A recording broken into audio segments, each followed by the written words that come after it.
Okay. We are Pirke 50 Mishnah Yudalet, 5th Pirke of Pirke Avot, Mishnah 14. Arba midot v'olchei levet hamidrash. There are 4 types of personalities: those who go to study, those who go to learn. Holech ve'eno oseh. Right. So Bet Midrash, to a great extent, is what? Is a self-improvement workshop. You go to all these workshops. You go to, these things they pay a lot of money for. Self-empowerment and self-encouragement. Yudalet Pirke. So they go. Holech ve'eno oseh. If somebody goes but he doesn't perform, does not do it, does not act upon what he learned, then sechar halicha beyadeh. Still, it's not a waste. It's not a waste. That's the amazing thing we have about doing mitzvot, is that just the fact that he went, that has reward. Right? Going has reward. Of course, succeeding has much, much more reward. But the trying to do something, the effort also counts. You get points for effort. Right? We have in Pirke, in Gemara Brachot, it says that we have to say tefillah after we learn Torah. Say, thank you Hashem, modani lefanecha shesamta chelkai miyoshvei bet hamidrash velo yoshvei kranot. So because Hashem, you gave me a chance to go to Bet HaMidrash. Why is that? Shani amal ve'em amelim. Ani amal mukabel sechar ve'em amelim eno mekabel sechar. So it's because I get reward, and other people who go, they don't get reward. Who doesn't get reward? Mr. Rishon, who doesn't get reward? Who are we talking about? The homeless bum on the corner? You're not talking about those people, right? You're talking, it says, Ani amal ve'em amelim. People who work very hard. People who work very hard. Now, people who work very hard, they get rewarded. If somebody works very hard, he goes to business, he works very hard, he makes money. If he's an employee, he comes with his paycheck at the end of the day. What does it mean that we say, we work hard, we put a lot of effort, and we get rewarded? They put a lot of effort, they don't get rewarded. That's not true.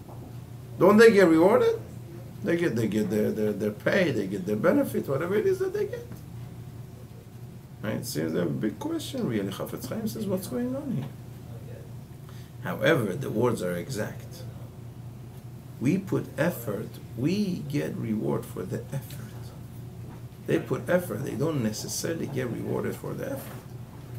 Somebody goes and works on a project very, very hard. He spends a lot of time, this and that. Let's say, imagine a very small example. A cobbler makes a pair of shoes, works very hard on it, puts a lot of effort. At the end of the day, he messes it up. Stitched it the wrong way, the foot doesn't go in. He's not going to get any money, any reward for his effort. Sorry. This shoe is not sellable. End of the story, it's garbage. By us, not only the success brings reward, the effort brings reward also. That's very, very important to know. Just the fact that we chose to do it, it means something. It means what? It means we listen to Hashem. So that Ramban says, once a person gets up and does, it means what? Hashem avadecha anachnu. I am saying, declaring, by trying to do Hashem's commandment, I'm declaring that I am your Avot. I am your servant. I serve you, Hashem. So that itself is something, is a reward. We serve you, Hashem. We serve you. So there's of course, success is much, better, no question about it. So this person goes to Bet HaMidrash. Unfortunately, nothing is stuck. Nothing is stuck. But even, usually something does stick. But even if 0 is stuck, so sechar halicha beyado. He got rewarded for going. That effort he hasn't lost. That he cashed in already. He has that reward. Oseh ve'eno holech. Somebody who does to the best of his ability, but he doesn't go learn to do better. He could do better, he could learn, he could grow, but he doesn't. So such a person, okay, he has reward for what he does. No more, but no less either. He hasn't lost it. Holech v'oseh, somebody who goes, he constantly improves, he learns how to improve, and he brings it to, fruition. He acts upon it. So that chatzi. Lo holech v'lo oseh, somebody who doesn't do anything, and he's not even concerned to improve himself. That's the worst thing. The one thing Torah teaches us again and again and again is that human beings should not be stationary. We are in this world, we have room for change. We have room for growth. I've said this in my shul, but it made such an impact on me. Such an impact. I'll say it again. I was in Baltimore.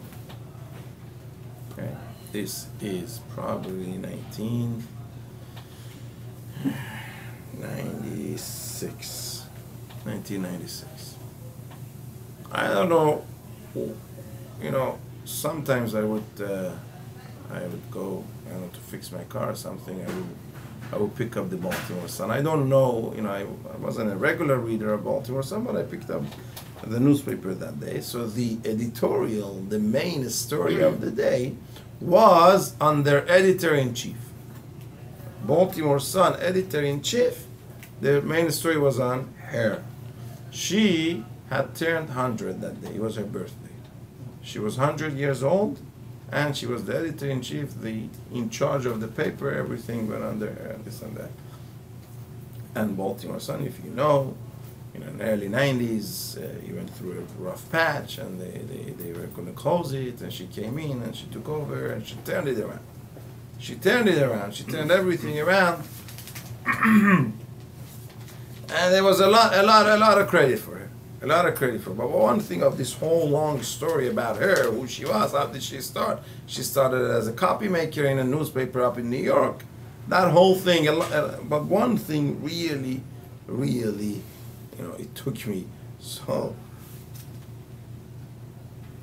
At the previous paper where she was, at age 65, there was a mandatory retirement. So she turned 65, so you have to retire. I don't want to retire. I think I have a lot to contribute yet. No, it's the company policy. You must retire. So they kicked her out by force. So she came out. She worked for another 35 years. She was 100 that day. 65 to 100 is 35. It's another whole lifetime. 35 years. And her best years were in her 90s. So who lost here? The paper that kicked her out. And they had this energetic, visionary, with a lot of ideas, with a lot of experience. She made Baltimore Sun. And they lost it. Because they told her, you know what, we don't want to give you another chance. But she decided, I am not ready to call it quits. It's such an amazing thing. This is really what Torah tells us again and again and again. Human being is here as long as we are in this world. That means we have room to grow. We have more to contribute. If Hashem has given us life today, that means today we have contribution to make, and tomorrow, and as long as we are, to the last minute of life, we have room to grow. We have room to say, you know what, I'm too old, it's too much for me. This is really anti what Torah stands for. So that's what it says. Lo holech v'lo oseh. Not only, it's not enough that he doesn't do. He doesn't give himself the chance. He says, I have nothing more to learn. I can't learn. I can't do better. I can't grow. I can't improve. I cannot develop. That is really the worst a person could do. Because at the end of the day, in my opinion, you know what are the worst averot in Torah? Those averot where the victim is yourself. You are betraying yourself. Those are the things that Torah considers the worst. Because the truth of the matter is, nobody else could determine what is our fate other than ourselves. The most power we have is over ourselves more than other people. We have more ourselves. So when we hurt ourselves, when we kill our own chances, when we give up on ourselves, when we don't believe in ourselves, those are the worst type of averot as far as Torah is concerned. Okay, now let's see what Rambam has to tell us in this regard. אמרו בהולכי לבית המדרש, רוצה בו ההליכה לבית המדרש יש בה 4 מידות. So says Rambam, the fact of going to Beit HaMidrash, going to learn, going to study, to change oneself, that itself has 4 levels. הסתכל איך קרא המרבה לקנות המעלות חסיד, and we pay attention that the term Hasid means the one who increases and takes every opportunity to acquire greatness. And the one who is too lazy to do that, then is Rasha. Now Rambam already, we had a number of times, he breaks it into 2 parts. There are ma'alot ha-sichliot, there are knowledge base, there is greatness in knowledge, your base of knowledge, and then there is greatness in your base of action, in what we call midot, what he himself also is calling midot, in your habits and the way you deal with people. So he says those 2, greatness in your knowledge base and in your practice, תדע, כל מין מהם אם תרצה לימוד חוכמה ומעשה, ותדע, המצוע ודרך המעשים אשר יקראו טובות. So once you study, you will know what is the proper way to go in everything, והתוספות על המצוע, what is considered more than average, אשר הוא מפעולת החסידים, which will bring about חסידות, המפורסמים ותדע, התוספות והחסרון אשר שניהם רע. And when will it be too much of a certain midah, of a certain attitude is bad, and too little? There is something that is considered average. There is a little bit more than average. Those are okay. That's tzaddik and chassid. When you go past that, too much is bad, too little is bad also. That's Rambam's shita in everything. Rambam says you have to be balanced. So this balance itself has a range. This end is tzaddik, that end is chassid.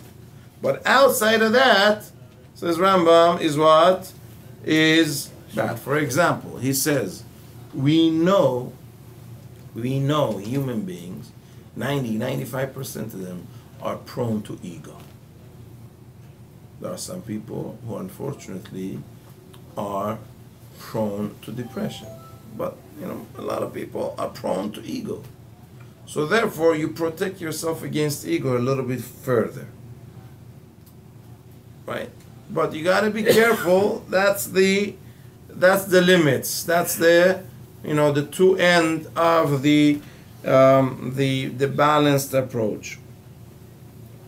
So the example that Rambam gives, she'azehirut tov gamur belu safok. So zahirut, for one, to be zahir. Zahir means not to be drawn into too much, desire and drives.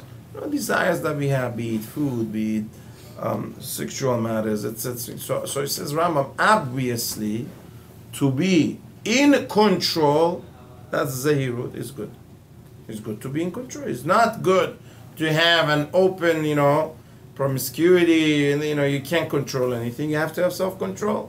No, you have to eat the right amount. You have to have so zahirut is good, and too much desire, base desires, that's not good. Gamur beli safek. Now,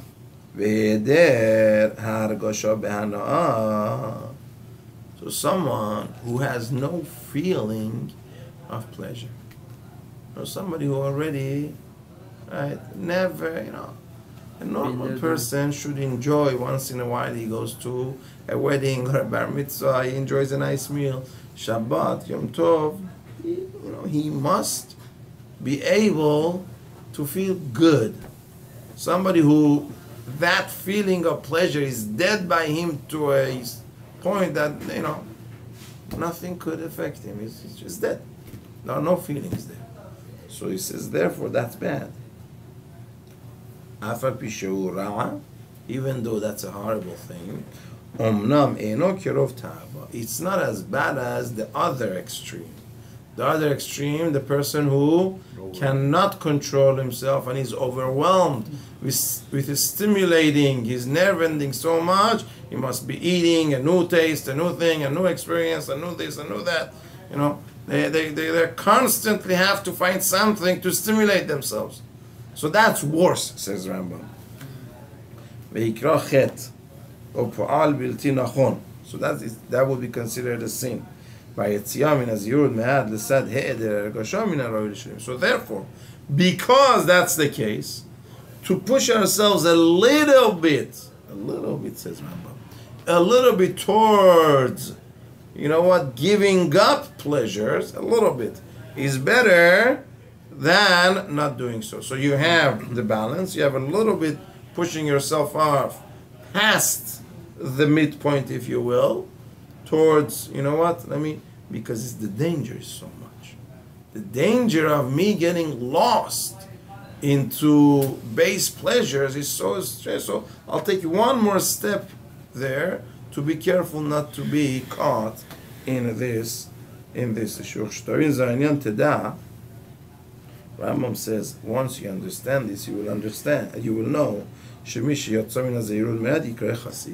is what the term chassid means.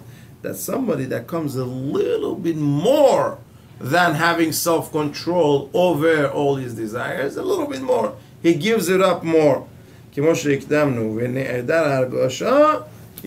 However, somebody who absolutely feels nothing anymore. Nothing. Come on. He's so, these people, you think, they have given up on life. So he says that would obviously be called chote. That is not correct. So that's why Nazir, we just started Masechet Nazir in Daf Yomi. Says Nazir is considered what? Asher Chatan Nefesh. He sinned against his own self. Asher Chatan Nefesh. That's a chet. That's a chet. כמו שביארנו בפרק רביעי, like in the fourth perek of Shemona Prakim, Rambam says we explained it. Okay, let's start.